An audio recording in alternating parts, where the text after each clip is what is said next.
base coat, clear coat, is the clear coat. And this is what gives the car its shine and protection. It's the most beautiful, shiny piece of the paint job. It's what is on the very outside. It's what's seen. It's what shines, what shows, what protects. And it protects us from the rain. It protects the car from the rain because the rain can go back through the base coat and the primer and get to the inside and rust. So the clear coat is impermeable. It can't be got to. It's waterproof. It's UV proof for the most part. But sometimes old cars the clear coat falls off. But let's not have that kind of clear coat. But it protects from the elements of nature, just like our clear coat protects us from the elements of Satan, the elements of sin, of past temptations and thoughts. And it really arms us to go into the world of Jesus Christ. And our clear coat involves, not a clear, see-through urethane, but it involves the armor of God. He tells us that in Ephesians chapter 6. It's like 10 pages ago.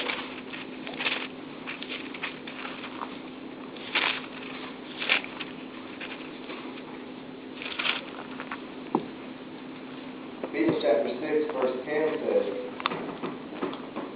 I want to read good verses. Finally, be strong in the Lord and in His mighty power. Put on the full armor of God so that you can take your stand against the devil's schemes. For our struggle is not against flesh and blood, but against the rulers, against the authorities, against the powers of this dark world, and against the spiritual forces of evil in the heavenly realms. Therefore, put on the full armor of God, so that when the day of evil comes, you may be able to stand your ground. And after you have done everything, stand firm then with the belt of truth buckled around your waist, with the breastplate of righteousness in place, and with your feet fitted with the readiness that comes from the gospel of peace. In addition to all this, take up the shield of faith, with which you can extinguish all the flaming arrows of the evil one. Take the helmet of salvation and the sword of the Spirit, which is the Word of God. And pray in the Spirit on all occasions, with all kinds of prayers and requests. With this in mind, be alert. Always keep on praying for all these things. So, that armor, that metaphorical armor that God gives us here, the shield of faith, the armor of God, the belt of truth, the breastplate of righteousness, the sword of salvation, which is the Word. You need to put around you and get a good 3 coats on your whole body so that you'll be able to resist those flaming arrows and the temptations and this dark world that we live in. Because Satan is always on the prowl, like a lion seeking whom he may devour. But if all our clear coat's intact, it's not flaking off, it's not popping off, it's not missing on the back bumper, it will have the strength and ability through God, through Jesus' Word, to resist that, resist the devil, just make him that much more angry. So,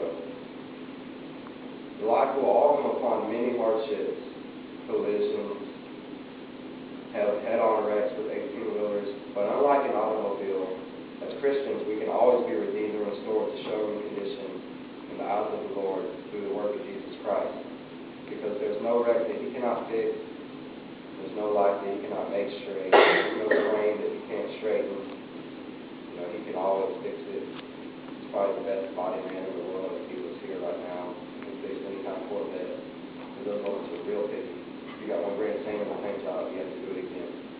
But He will always get it right. And if you put Him first, and you let Him do the work in your life, and you pray that He will give you opportunities and the ability to use the talents that you have, He would definitely answer them, and fulfill those promises that He's given us in the Bible. And I pray that today, we would go on this life where we would really work for Him and try to be fruitful in the Spirit and reconstruct our lives if we've been in wrecks or if we've had been offenders, scratches, chip paint, that we put on that armor and that breastplate that He's given us and really be able to go out to the world and work for Him and be able to put paint jobs on other Christians and reconstruct them and just branch out through the tree and further His kingdom and really do His will in your life.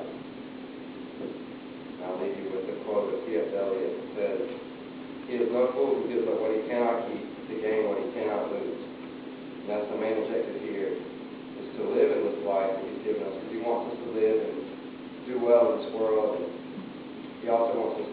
Him, not get caught up, all the time. And I need to go do this, I need to go do that. But you need to get caught up. I need to do this for Him as I'm doing that, or I need to try and do something for Him as I go here and talk to these people, or if I come into contact with this group. And always try to be fruitful and multiply for His kingdom. That's it.